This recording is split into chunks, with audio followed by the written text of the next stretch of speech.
حضرت عمر نے 10 سال حکومت کی۔ کتنے سال حکومت کی؟ 10 سال۔ 10 سال میں 22,50,000 مربع میل پر اسلامی سلطنت کو فتح ہوئی۔ عمر فاروق اعظم رضی اللہ تعالی عنہ کا دور خلافت اتنا نرالا زمانہ ہے۔ عمر وہ ہے جس نے آدھی دنیا پر حکومت کی ہے، آگ پہ حکومت کی ہے، پانی پہ حکومت کی ہے، ہوا پہ حکومت کی ہے، زمین پہ حکومت کی ہے۔ جس کے درے کو زمین نے قبول کیا، جس کے پیغام کو ہوا نے قبول کیا، جس کے کپڑے کو آگ نے قبول کیا، جس کی آواز کو سمندروں نے قبول کیا، جس کی تحریر کو دریاؤں نے قبول کیا۔ عمر وہ شخص ہے جو زمین پہ بولے آسمان پہ قرآن بن جاتا ہے۔ عمر وہ شخص ہے جو زمین پہ تولے تو اللہ اس کو میزان بنا دیا کرتا ہے۔ سب سے پہلے پوری ملت اسلامیہ میں جس نے کھلا اسلام قبول کیا وہ عمر ابن خطاب ہے۔ سب سے پہلے جس نے کعبے کا دروازہ کھولا وہ عمر ابن خطاب ہے۔ سب سے پہلے جس نے اعلانیہ ہجرت کی وہ عمر ابن خطاب ہے۔ سب سے پہلے جس نے بیت المقدس کو فتح کیا وہ عمر ابن خطاب ہے۔ سب سے پہلے جس نے ایران پہ حملہ کیا وہ عمر ابن خطاب ہے۔ جس کی رائے کے مطابق قرآن کی 22 آیتیں اللہ نے آسمان سے اتاری وہ عمر ابن خطاب ہے۔ جس کی جرت کی وجہ سے کفر کانپتا تھا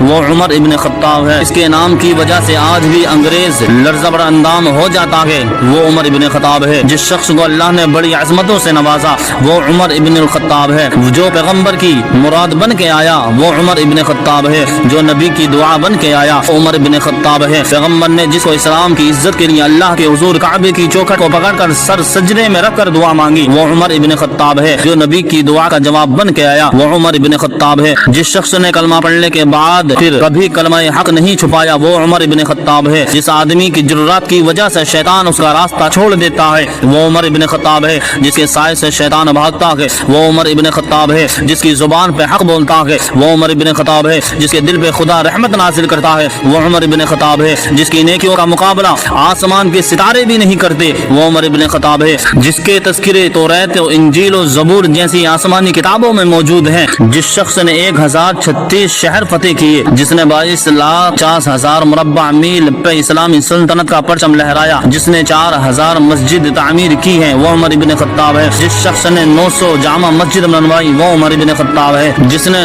مساجد کو منور روشن کیا وہ عمر ابن خطاب ہے۔ جس نے 20 رکعت تراویح کے اہتمام کا حکم نافذ کیا وہ عمر ابن خطاب ہے۔ جس نے قرآن مجید کے حفظ کا طریقہ رائج کیا وہ عمر ابن خطاب ہے۔ جس کو جو گورنروں کے لیے دروازے کھول کے رکھنے کا آرڈر دیتے تھے وہ عمر ابن خطاب ہے۔ جس کے دسترخوان پر اس کی پوری زندگی میں کبھی 2 کھانے نہیں پکر آئے وہ عمر ابن خطاب ہے۔ جس نے کئی ماہ تک گھی کھانا اس لیے چھوڑ دیا تھا کہ میری پوری سلطنت میں قحط پڑا ہوا ہے، عمر تیل پہ گزارا کر گھی کھانے کی تجھے اجازت نہیں وہ عمر ابن خطاب ہے۔ جس